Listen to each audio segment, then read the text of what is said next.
Cuando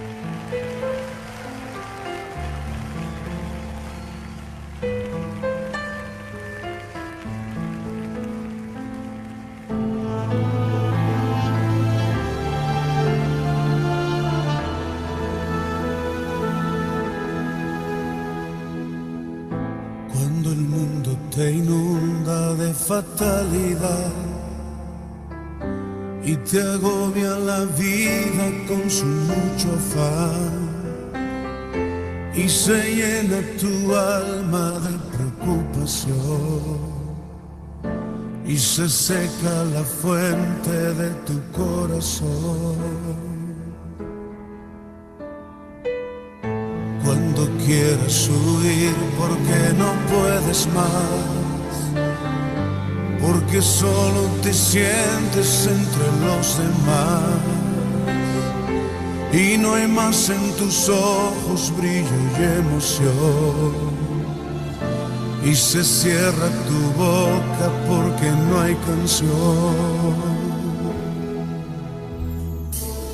Puedes sentarte a sus pies y de sus manos beber la plenitud que tu alma necesita.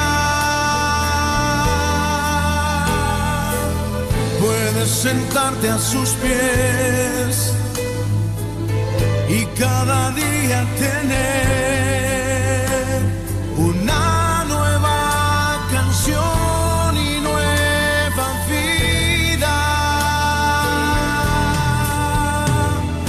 A sus pies hay paz, gracia y bendición. A sus pies tendrás luz y dirección. La plenitud en él nunca se agotará. Puedes descansar en su presencia. Descansa en él en esa noche.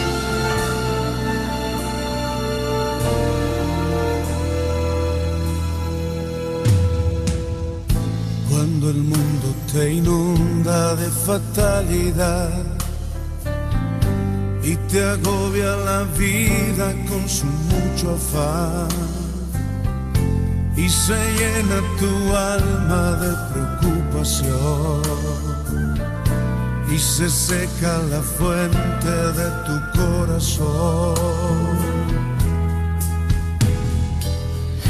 Cuando quieras huir porque no puedes más, porque solo te sientes entre los demás y no hay más en tus ojos brillo y emoción y se cierra tu boca porque no hay canción.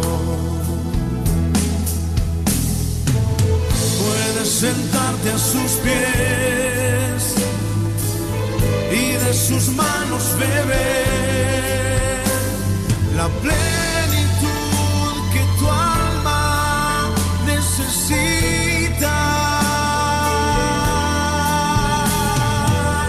Puedes sentarte a sus pies y cada día tener una nueva canción y nueva vida. A sus pies hay paz, gracia y bendición. Sus pies tendrás luz y dirección. La plenitud en él nunca se agotará. Puedes descansar en su presencia. Señor, por tu presencia.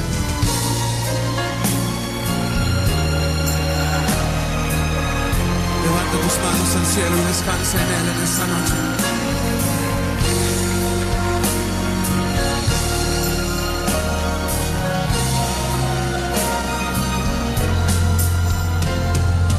A sus pies hay paz, gracia y bendición. A sus pies tendrás luz y dirección, la plenitud en Él nunca se agotará. Puedes descansar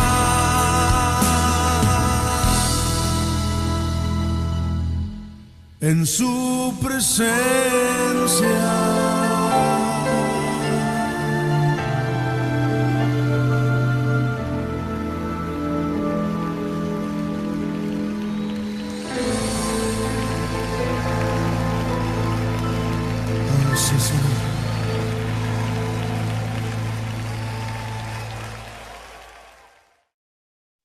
Gloria a Dios. Damos gracias a nuestro Padre Celestial, porque cuando esa presencia, hermanos, habita a nuestro alrededor, ciertamente estamos completos. Ayer escuchaba yo un mensaje en el que el pastor Tony Evans explicaba el significado de la palabra perfección y da una explicación bien interesante que yo jamás había escuchado. Y él explicaba esta palabra, obviamente desde su raíz en el griego, y él hablaba de cómo la palabra perfección no significa ausencia de pecado, sino estar completos en la obra de Cristo. Cuando Cristo murió en la cruz y dijo, consumado es, eso es uno de los significados de la palabra perfección. Estamos completos en Cristo. Y le damos gloria a Dios porque esa perfección, ese estar completos, solamente lo podemos alcanzar a través de esa vida que recibimos de Él y que Él demanda de nosotros a través de una relación de comunión. Y eso es de lo que yo quiero compartir con ustedes en el día de hoy, mis hermanos. Vayan abriendo, por favor, sus Biblias a medida que yo les voy dando una introducción.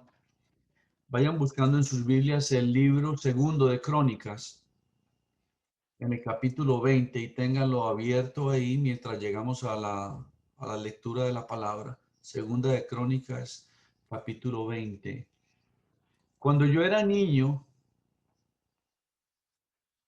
yo tenía aproximadamente unos 7 años.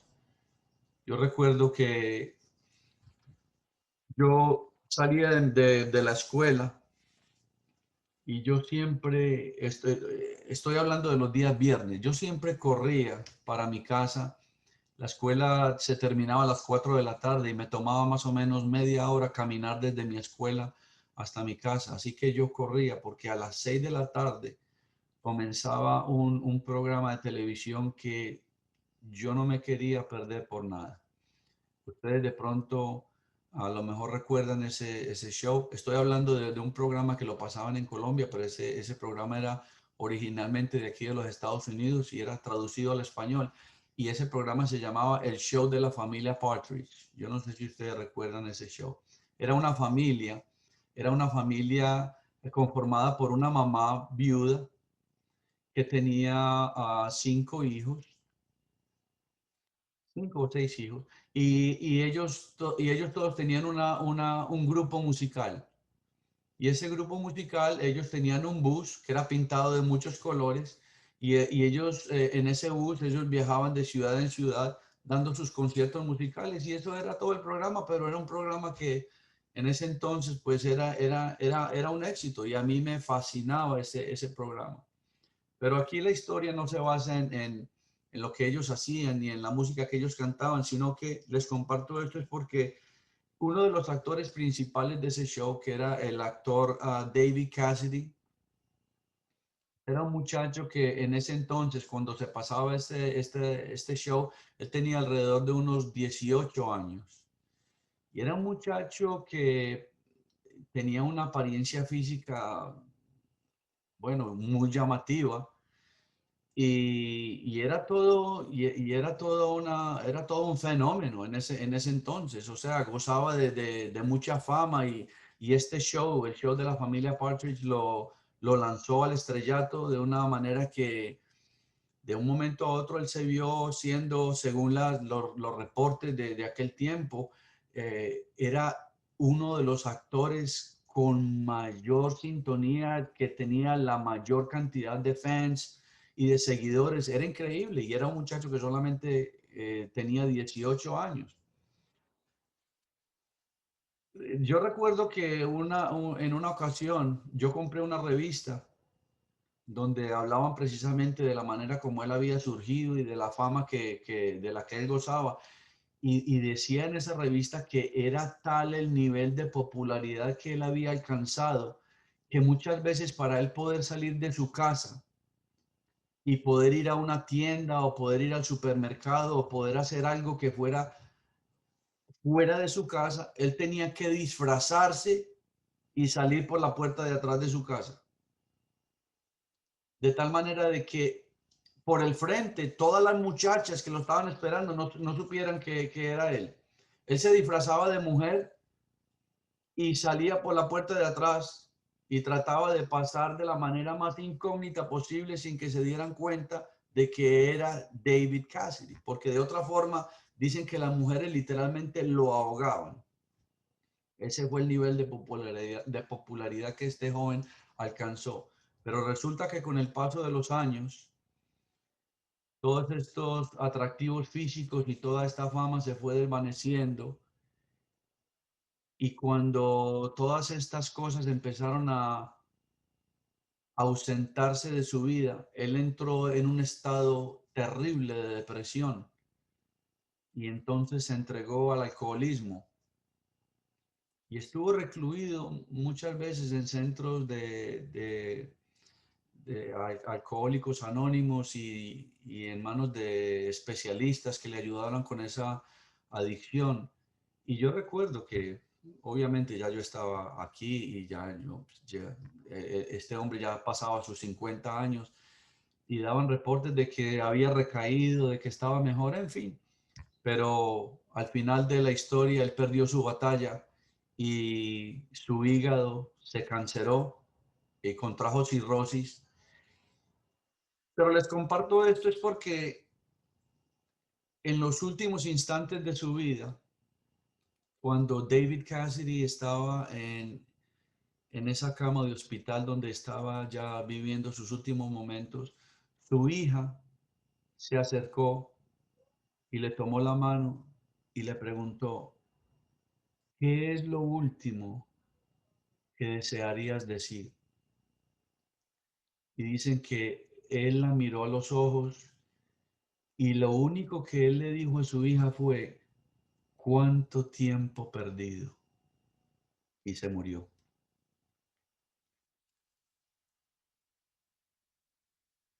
¿Cuánto tiempo perdido? Fue lo único que salió de la boca de este actor que gozó de fama, de popularidad, que tenía hasta que disfrazarse para poder salir de su casa porque si no las multitudes lo ahogaban. Y al final del camino, lo único y las últimas palabras que salieron de su boca fue, ¿cuánto tiempo perdido? Y murió. Hermanos, ciertamente Dios creó al hombre para que el hombre fuera un ser de propósitos. Cuando en la Biblia leemos en el libro de Génesis que tomó Dios del barro de la tierra y le dio forma y le sopló en su nariz el ruaj, el aliento de vida, y esa forma de barro adquirió vida y se hizo igual en semejanza a Dios. Dios desde ese mismo momento tenía propósitos específicos para el hombre. Pero para que esos propósitos que Dios ha tenido para con la raza humana desde el principio de su creación. El ser humano necesita vivir una vida de sujeción a su creador. ¿Cuánto tiempo perdido? Dijo aquel hombre antes de morir. Pero esta es una expresión que no solamente salió de la boca de David Cassidy cuando estaba a segundos de inhalar su último aliento de vida, sino que es la expresión de cuántas personas que no solamente han llegado a un momento en su vida en que cuando se ven confrontados por lo que van a cegar en base a lo que han sembrado a lo largo de su vida, la única expresión que les queda restante es cuánto tiempo perdido. Qué triste desperdiciar una vida. Yo recuerdo cuando entrevistaron al jefe de la CIA, uno de los hombres que estaba a cargo de llevar la operación para atrapar a Pablo Escobar, que le preguntaron, ¿usted qué piensa de la vida de este capo? Y él dijo, una vida desperdiciada. Y eso es lo que fue. A pesar de haber sido el hombre entre los 8 más ricos del planeta Tierra, fue una vida desperdiciada, hermano.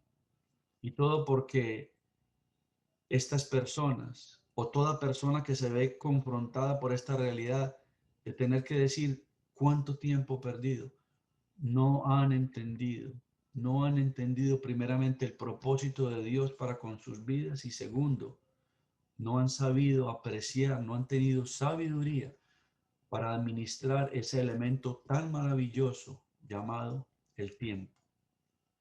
Hoy yo quiero compartir con ustedes, mis hermanos, un mensaje que lleva por título Sométete a Dios y verás su gloria.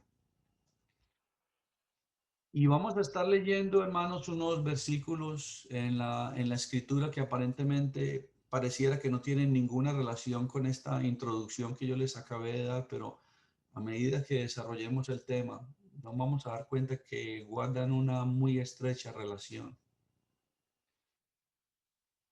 En los versículos que vamos a leer a continuación, aquí en Segunda de Crónicas 20, vamos a estar hablando de un tema relacionado con un conflicto, con una guerra. Y la pregunta es, ¿qué es lo que esperamos de una guerra? Obviamente cuando estamos o cuando escuchamos o cuando nosotros mismos estamos envueltos en una guerra o en una batalla, lo que esperamos como resultado de esa lucha, de esa batalla, de esa guerra es una victoria. La segunda pregunta entonces sería, ¿cómo puedo yo obtener esa victoria? Y para que nosotros podamos obtener victoria, hermanos, en este caso estoy hablando para nosotros, todos aquellos que por la gracia de Dios hemos venido al conocimiento de la verdad. Sabemos que solamente hay una respuesta para obtener victoria y esa respuesta es sometiéndonos a la voluntad de Dios para que Él nos permita ver su gloria. Y para este propósito, hermanos, para nosotros poder someternos a Dios y ver su gloria, nosotros necesitamos apartar tiempo para Dios. Uno de los grandes problemas en que se encuentra la iglesia en el día de hoy.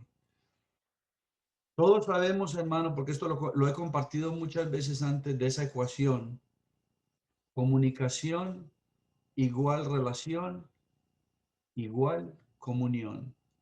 Donde no hay comunicación no puede haber relación y donde no hay relación no puede haber comunión. Si nosotros no tenemos tiempo para comunicarnos con Dios, mucho menos podemos hablar de que tenemos una relación con Dios. Y si nosotros no tenemos una relación con Dios, es imposible hablar de una vida de comunión con Dios. Así que yo les invito en este momento, hermanos, para que ahí en el libro de Crónicas, segunda de Crónicas, capítulo 20, vamos a leer unos versículos que van a estar un poco salteados, pero yo les voy indicando cuáles versículos vamos a leer. Vamos a comenzar leyendo de los versículos 10 al 17. Y dice la palabra de Dios en Segunda de Crónicas, capítulo 20, comenzamos versículos 10 al 17. Ahora pues, he aquí los hijos de Amón y de Moab y los del monte de Seir, a cuya tierra no quisiste que pasase Israel cuando venía de la tierra de Egipto, sino que se apartase de ellos y no los destruyese. He aquí ellos nos dan el pago, viniendo a arrojarnos de la heredad que tú nos diste en posesión. Oh Dios nuestro, ¿no los juzgarás tú? Porque en nosotros no hay fuerza contra tan grande multitud que viene contra nosotros. No sabemos qué hacer y a ti volvemos nuestros ojos. Y todo Judá estaba en pie delante de Jehová con sus niños y sus mujeres y sus hijos.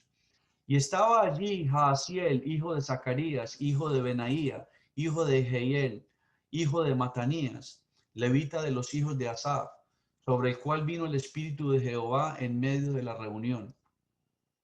Y dijo, oíd Judá todo, y vosotros moradores de Jerusalén, y tú, rey Josafat, Jehová os dice así, no temáis ni os amedrentéis delante de esta multitud tan grande, porque no es vuestra la guerra, sino de Dios. Mañana descenderéis contra ellos, he aquí que ellos subirán por la cuesta de Cis, y los hallaréis junto al arroyo, antes del desierto de Jeruel. No habrá para qué peleéis vosotros en este caso. Paraos, estad quietos, y ved la salvación de Jehová con vosotros. Oh Judá y Jerusalén, no temáis ni desmayéis, salid mañana contra ellos, porque Jehová estará con vosotros. Vamos ahora a los versículos 20 al 22. Y cuando se levantaron por la mañana, salieron al desierto de Tecoa. Y mientras ellos salían, Josafat, estando en pie, dijo, oídme Judá y moradores de Jerusalén, creed en Jehová vuestro Dios y estaréis seguros. Creed a sus profetas y seréis prosperados. Y habido consejo con el pueblo, puso a algunos que cantasen y alabasen a Jehová, vestidos de ornamentos sagrados, mientras salía la gente armada, y que dijesen, glorificad a Jehová, porque su misericordia es para siempre. Y cuando comenzaron a entonar cantos de alabanza, Jehová puso contra los hijos de Amón, de Moab y del monte de Seir las emboscadas de ellos mismos que venían contra Judá, y se mataron los unos a los otros. Y ahora versículos 29 y 30. Y el pavor de Dios cayó sobre todos los reinos de aquella tierra cuando oyeron que Jehová había peleado contra los enemigos de Israel. Y el reino de Josafat tuvo paz porque su Dios les dio paz por todas partes. Gloria a Dios. Hermanos, qué poderosa y qué esperanzadora palabra encontramos en estos versículos, pero que solamente tienen una aplicación en la vida de todo hombre y de toda mujer que intimida y que se somete a Dios. Hoy por hoy, hermanos, sabemos que estamos viviendo días en los que estamos en una constante expectativa. Desafortunadamente, expectativas no para bien, porque todos los días, cuando escuchamos las noticias, cuando accesamos nuestros televisores o cualquier sistema en el que podamos estar enterados de qué es lo que está sucediendo en el día de hoy, encontramos de que las palabras paz, normalidad y seguridad son más bien como títulos de películas y no parte de la realidad en la que estamos viviendo hoy en día. Estamos viviendo días donde desayunamos con COVID-19, almorzamos con vacunas para el COVID-19 y nos acostamos con muertos por el COVID-19.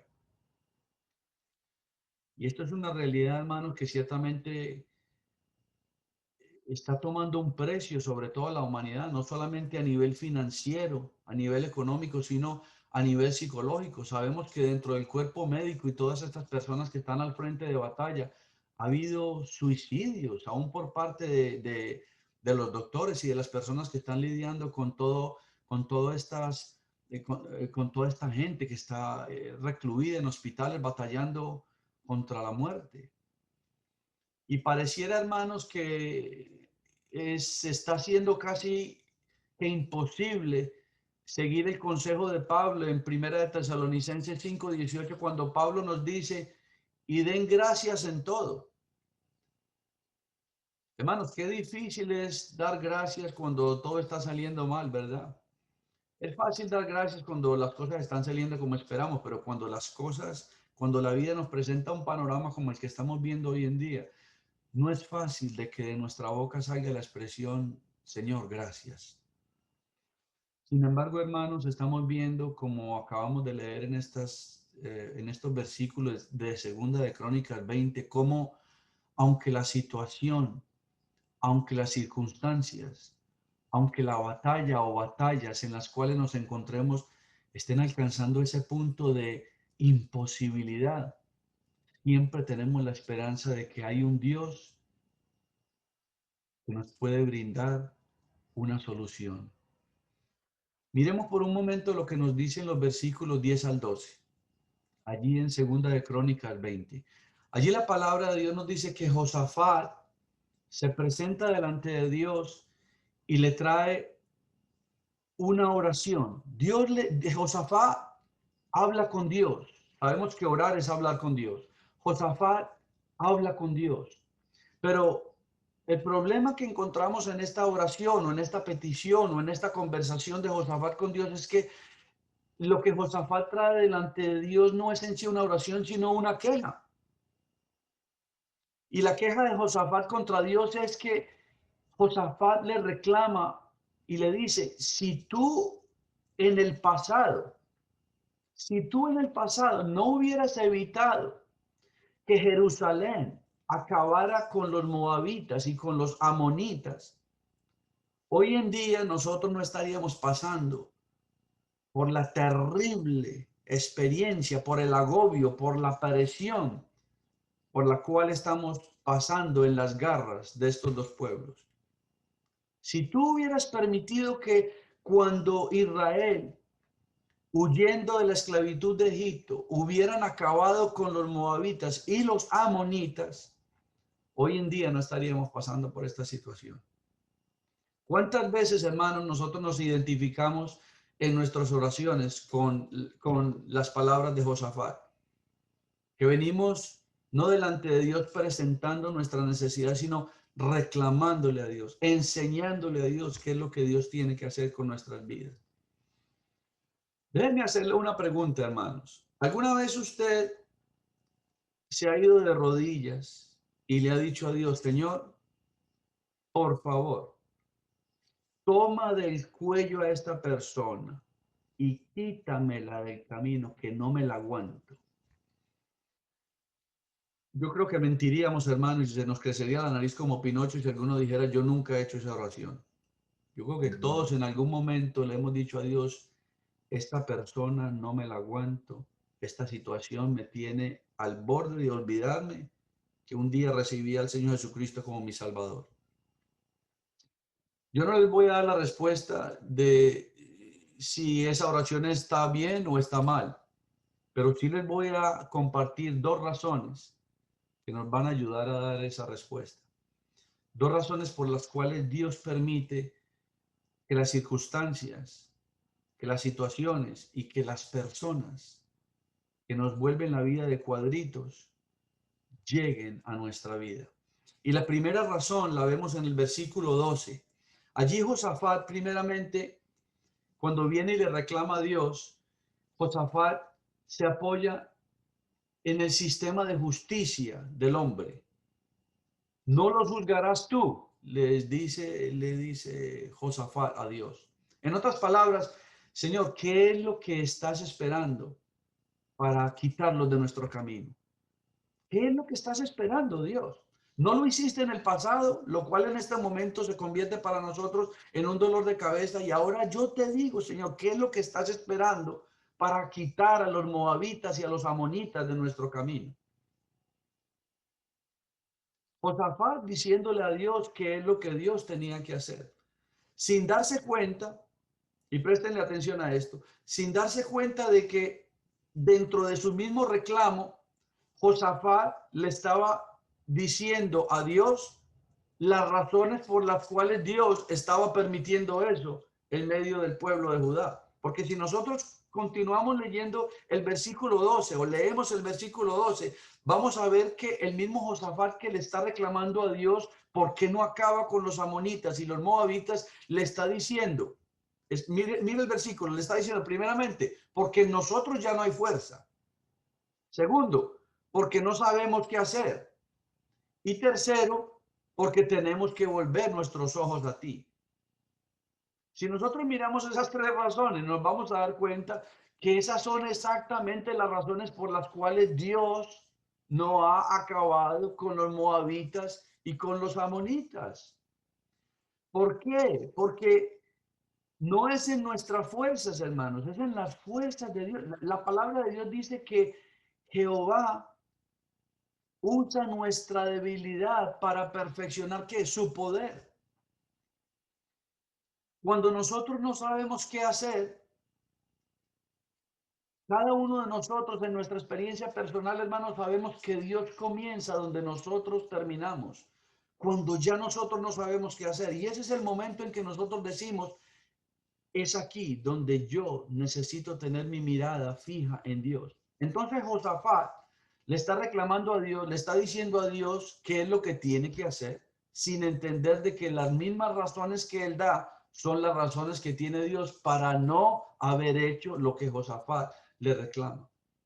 Hermanos, una de las razones por las que Dios permite que se nos crucen en el camino personas, circunstancias, momentos difíciles, es porque Dios quiere que nosotros se desarrolle un carácter de dependencia, de tolerancia y de dominio propio.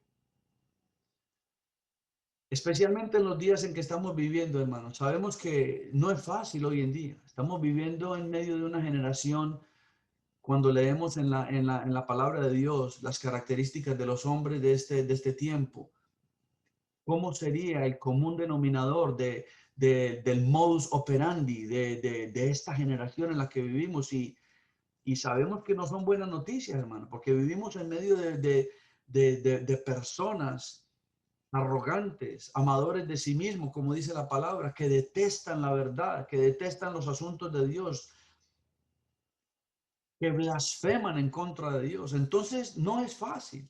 Y cuando nosotros estamos viviendo o somos confrontados por situaciones en las que sentimos que nuestra autoestima, que nuestro ego, que nuestra dignidad está siendo pisoteada, hermano, nosotros tendemos a responder conforme a la carne, no conforme a lo que Dios espera de nosotros. Y esa es precisamente la razón por la que Dios permite de que estas situaciones deambulen a nuestro alrededor por cierto periodo de tiempo, porque Dios quiere moldear en nosotros dependencia, tolerancia y dominio propio. Cuando uno le pide a Dios, Señor, dame paciencia, ¿qué es lo que Dios nos va a dar? Situaciones que nos quemen el fusible, hermano, porque es ahí donde Dios nos va a moldear en paciencia, en tolerancia. Entonces, qué triste, hermanos, saber de que Dios ha puesto a disposición de su pueblo, a disposición de sus hijos, a disposición de todos aquellos a quien Él en su beneplácito estableció revelarles la verdad. Qué triste saber que nosotros que somos poseedores de esa verdad, no nos damos cuenta de todo el arsenal de recursos que Dios ha puesto a nuestra disposición para poder sobrevivir en medio de todas esas batallas diarias que tenemos que confrontar a lo largo de este peregrinaje llamado vida, hermano.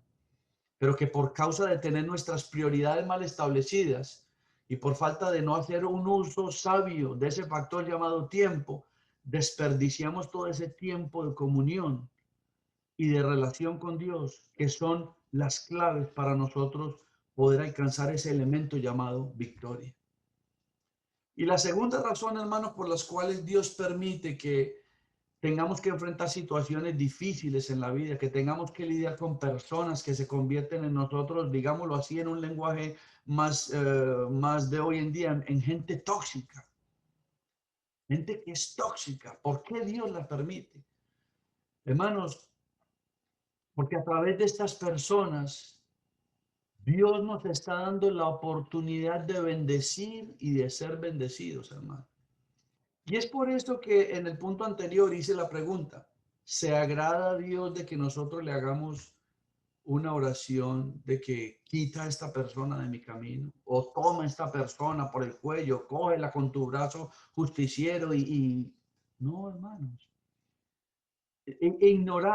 Ignoramos los propósitos de Dios. Ciertamente no va a ser igual que nosotros le digamos a Dios, Señor, ¿por qué y para qué estás permitiendo esta situación en mi vida? A que le digamos, Señor, quítalo de mi camino, aplástalo, sácalo de mi presencia. Es necesario, hermanos, que nosotros, antes de elevar una oración a Dios, clamando por su auxilio, clamando por su favor, por su misericordia, nosotros entendamos, indaguemos en el propósito para el cual Dios está permitiendo esa situación. Y esta es una de las razones, hermanos, por las cuales la iglesia está siendo inefectiva en su manera de reflejar a Cristo frente al mundo. Porque nosotros no estamos representando a ese Cristo de la manera como Él espera que lo representemos. Nosotros no estamos haciendo la tarea que Dios nos encomendó.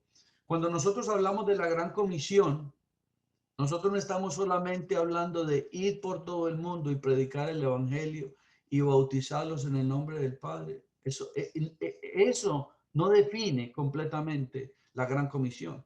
La gran comisión también está compuesta de toma tu cruz y niégate a ti mismo.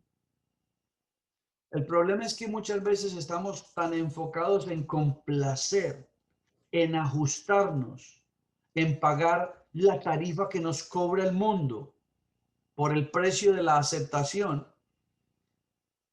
que preferimos pagar ese tiquete de aceptación por parte del mundo que sufrir el oprobio de ser atalayas de la verdad, hermano. ¿Cuántas veces, hermanos, cuántas veces nosotros preferimos, optamos por amoldarnos al mundo simplemente para que nos pongan el checkmark de aceptado? Porque no queremos pagar el precio del rechazo, porque no queremos pagar el precio del evangelio, porque no queremos pagar el precio de la gran comisión. Y es ahí, aunque esto no es parte del tema que estoy compartiendo, pero es ahí, hermano, donde llegamos a esa disyuntiva, a ese problema del que tantas veces hemos hablado en otros mensajes y en la escuela dominical y en sermones, del gran problema en el que se encuentra la iglesia hoy en día de identidad. Identidad, hermano. La pregunta es, ¿estamos viviendo un cristianismo en el que nuestras palabras, nuestros pensamientos y nuestras obras, hermanos, se identifiquen con nuestras convicciones?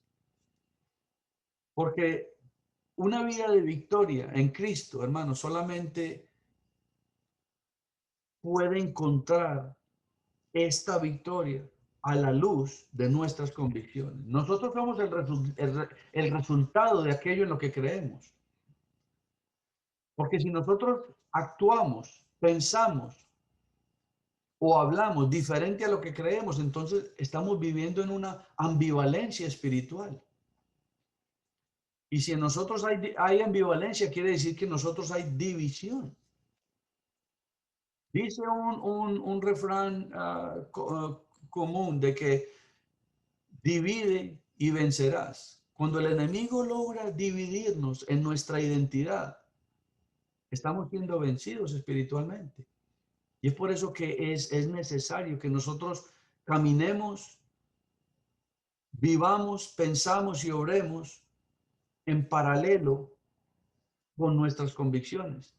Pero esas convicciones solamente pueden ser cimentadas en solidez a la luz de una vida de sujeción, de relación y de comunión con Dios.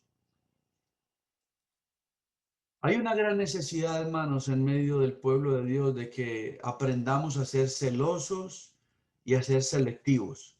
Y cuando digo selectivos, no estoy hablando de racismo, no estoy hablando de discriminación, estoy hablando de que Dios nos llama a ser celosos y selectivos. Celosos y selectivos en el sentido de que nosotros necesitamos entender, como dice la misma escritura, de que estamos en el mundo, pero no estamos con el mundo. Dios nos llamó a estar en medio de un mundo que camina enemistado con Él, pero no a congeniar con el mundo. Y ese es uno de los problemas hoy en día. Esa es una de las razones por las cuales en la iglesia se están perdiendo tanto la identidad como las convicciones. Entonces es preciso, hermanos, de que pasemos tiempo con Dios, tiempo con Dios. En aquella alabanza que escuchamos al principio, que se titula A sus pies. ¿Cuánto tiempo pasamos nosotros a los pies, a la presencia de Dios diariamente? Si nosotros nos vamos a la parte legalista, legalísticamente hablando, si nosotros nos vamos a la ley, nosotros tenemos que estar delante de la presencia de Dios 2.4 horas al día en comunión, porque ese es el 10% de 24 horas. 2.4 horas deberíamos pasar delante de Dios si estuviéramos hablando de este asunto desde una perspectiva legalista. ¿Pasamos nosotros 2.4 horas delante de Dios diariamente? No. Quizá haya hermanos, hermanas que lo hagan. Gloria a Dios por los que pasan esa cantidad de tiempo o aún más delante de la presencia de Dios. Pero generalmente el averaje de creyentes, la iglesia del día de hoy, a duras penas pasa media hora delante de Dios en un tiempo devocional, en un tiempo de lectura de la palabra. No estoy diciendo que todos, estoy hablando en averaje.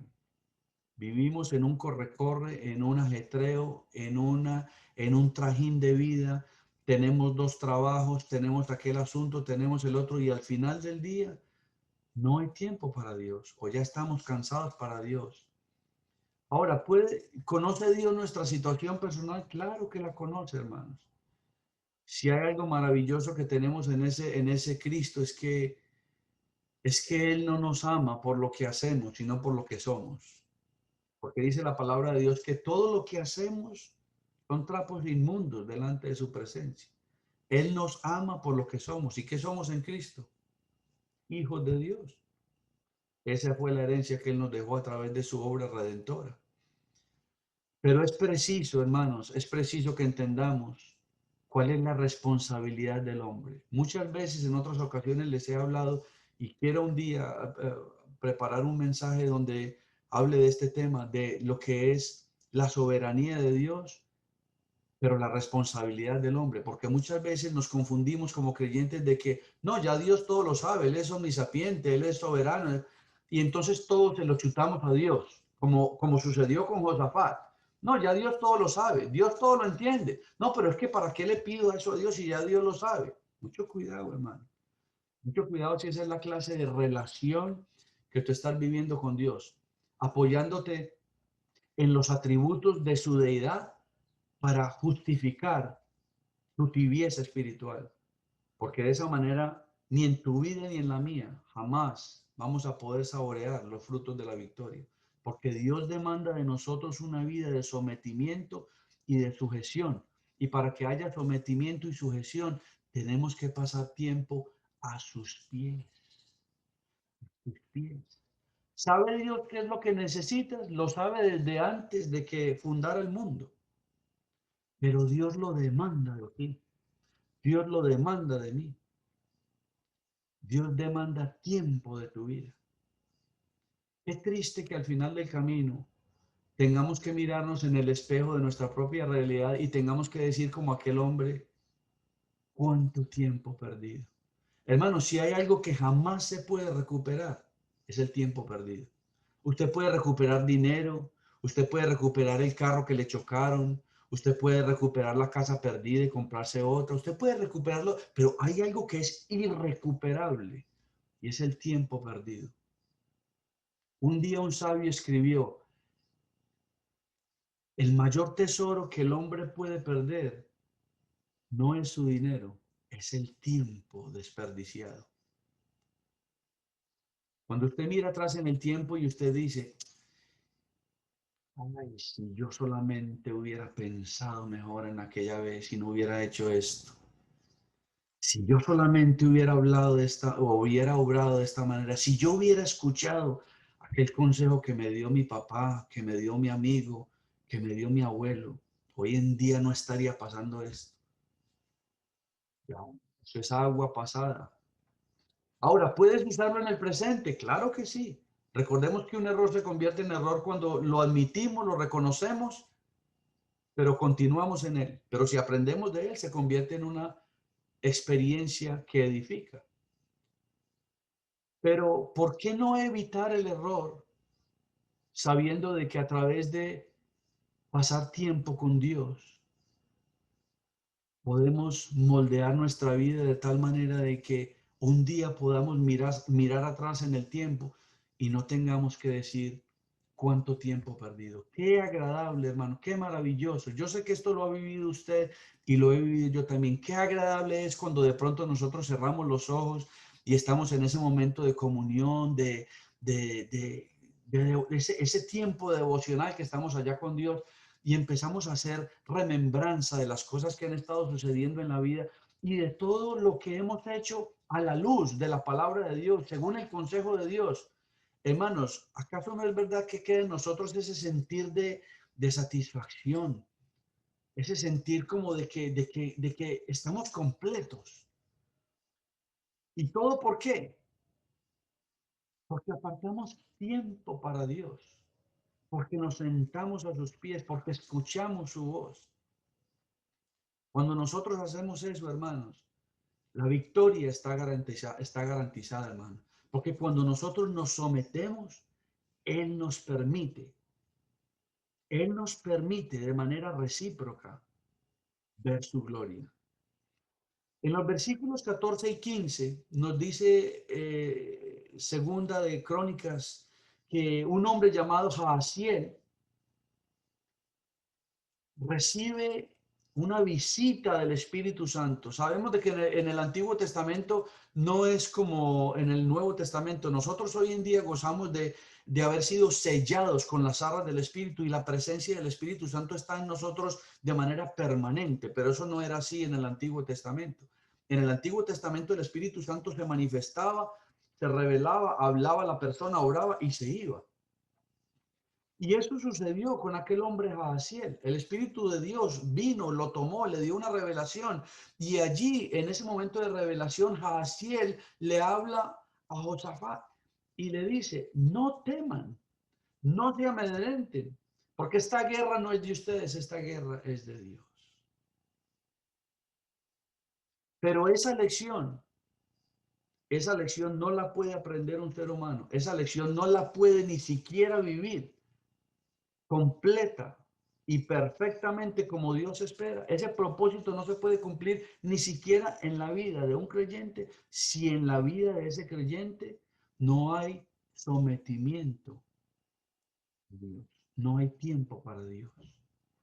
Déjenme preguntarles algo y con esto ya voy terminando, mis hermanos.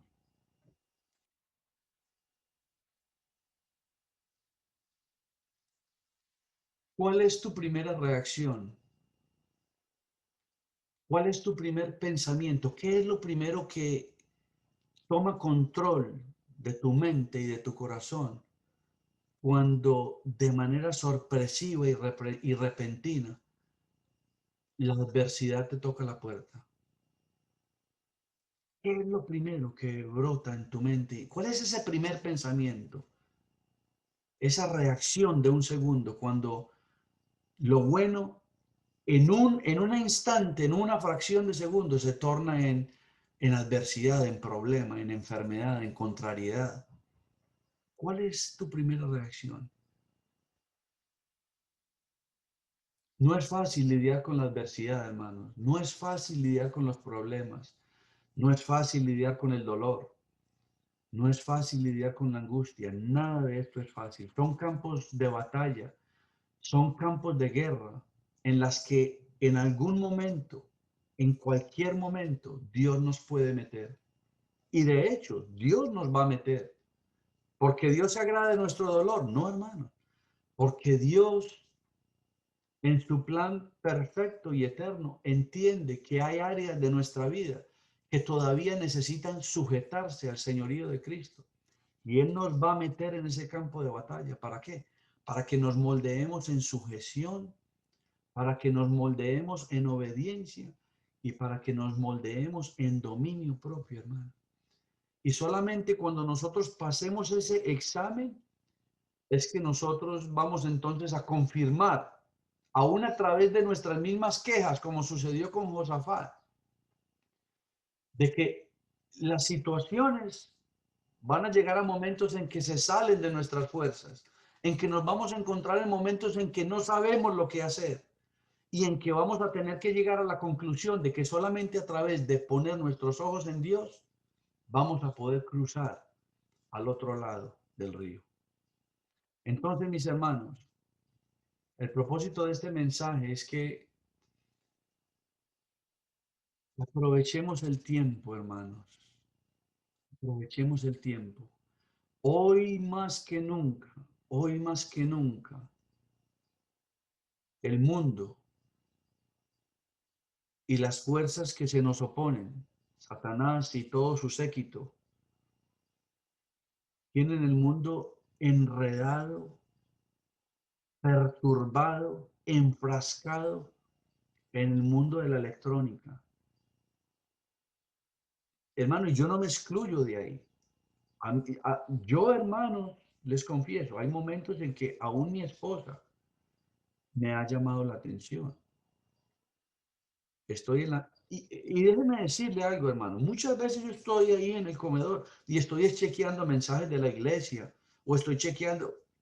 No estoy diciendo esto para autojustificarme. Estoy diciendo de la dependencia que tenemos de todos estos aparatos. Hay veces que mi esposa me dice, mijo, haceme un favor. ¿Será que tenés paz para acabar de comerte ese almuerzo? Y me dice, apaga por favor ese teléfono. No, es que estoy chequeando este mensaje. Apaga por favor el teléfono. Cuando acabes de comer, atendés todos los mensajes que tengas en el teléfono, pero apaga el teléfono y por favor, digerí lo que te estás comiendo. Hermano, y yo entiendo, yo tomo esas palabras como sabiduría, hermano. Apago el teléfono y digo, es verdad. Pero si eso es, y vuelvo y repito, no es autojustificándome, pero si eso es dándole un uso justificable a ese aparato, ¿qué tal el tiempo que quemamos haciendo uso injustificable o simplemente quemando tiempo de manera no sabia? ¿Cuánto tiempo del día se nos va, hermanos, en tonteras? Literalmente, hermano, en tonteras que no edifican, en cosas que están lejos de acercarnos a Dios y peor aún, matando nuestro tiempo en asuntos que lejos de llevarnos a vivir en victoria, nos mantienen en derrota, viendo novelas, viendo películas, escuchando chistes. Hermanos, y yo no estoy diciendo de que para que el creyente pueda vivir una vida de victoria tiene que vivir una vida de monje de clausura o tiene que llenar la aplicación en el convento de las monjitas de los pies descalzos. No, hermano. Lo que estoy diciendo, hermanos, es que Dios demanda de nosotros vidas de sabiduría. Podemos hacer las cosas, pero recordemos que la palabra de Dios nos dice, porque todo aquel que es vencido se convierte en esclavo de aquello que lo venció. Cuando nuestras vidas, hermanos, están girando en torno a algo que ya nos ha vencido, nosotros nos convertimos en esclavos de aquello que nos venció. Y muchas veces nosotros supuestamente siendo emisarios y mensajeros de libertad, somos más esclavos que el mundo que no conoce de Dios. Entonces, mis hermanos, aprovechemos el tiempo, Vengamos, como decía esa alabanza, repito, vengamos delante de esa presencia a sus pies todos los días. Si hay áreas de nuestra vida que están sujetas en esclavitud a cosas que nos roban la paz, la sujeción y la victoria, vamos a ponerlo literalmente en ayuno y en oración para que Dios nos ayude a empezar a cortar nudos de ataduras y de esa manera, hermanos, nosotros podamos vivir en la libertad que necesitamos para poder disfrutar de la victoria que Él ha puesto a nuestra disposición. Así que, hermanos, escuchemos la voz de Dios. Dice en el libro de Hebreos, si escuchares hoy mi voz, no endurezcas tu corazón. Sometámonos a Dios, pasemos tiempo con Dios y Él nos va a permitir ver su gloria. Y Dios me los bendiga. Padre, gracias te damos, Señor, en esta hora, porque tú nos has hablado, Señor, a todos, incluyéndome yo en esa lista, Señor. Tú demandas de nosotros tiempo, pero tiempo de calidad, Señor. No tiempo dividido entre 2, 3, 4 asuntos. Tú demandas de nosotros tiempo de reverencia, tiempo de calidad contigo, Señor. Tiempo de uno a uno, en el que sea solamente tú y yo, tú y nosotros. Tenemos que venir delante de tus pies, Señor, presentando nuestras cargas, presentando todas aquellas batallas, Señor, en las que hemos sido vencidos y por causa de haber sido vencidos, por causa de haberle cedido la autoridad al enemigo, hemos sido esclavizados en ellas, Señor. Permite, oh Dios, de que tomemos conciencia de la necesidad de darle a nuestro tiempo un toque de sabiduría, Señor, para que dentro de ese tiempo, Señor, podamos dedicarnos a pulir esa relación, esa comunión que necesitamos tener día a día contigo, Señor. Gracias por cada uno de mis hermanos. Gracias por sus vidas. Gracias también por mi vida, Señor. Permite que este mensaje, Señor, sea atesorado, Señor. Que no sean palabras que penetren por el oído izquierdo y ya hayan salido por el oído derecho, Señor. Sino que permite que ellas hagan nido en nuestro corazón y que vivamos conforme a la sabiduría con la cual tú nos equipaste, Señor. Gracias, pues, oh Dios, por esta hora y te honramos y te bendecimos en el nombre de Cristo Jesús. Amén y amén. Dios me los bendiga, mis hermanos. Amén. Amén. Amén, amén. Amén. Dios le bendiga, hermano. Amén. Amén, amén. Gracias Gracias por esa palabra, tan Fernando. hermosa. Dios lo bendiga, usando. hermano. Y lo Amén. siga usando. Gloria a Dios. Gloria a Dios. Bendiciones, saludos, Angelita. Saludos a todos. Dios le También saludos para todos, hermanos, hermanas. Amén. Hermana Fortaleza, Ángela, Angelita. a su mamá. Estamos Amén. orando por ti y por tu familia, Angelita. Gracias por sus oraciones. También mi familia están ayunando, orando y ahí estamos confiando en Dios. Amén, Ángela. Un abrazo, Ángela. Te amamos Igual. mucho, tú lo sabes. Gracias, hermano. Claro que sí. Dios les bendiga a todos.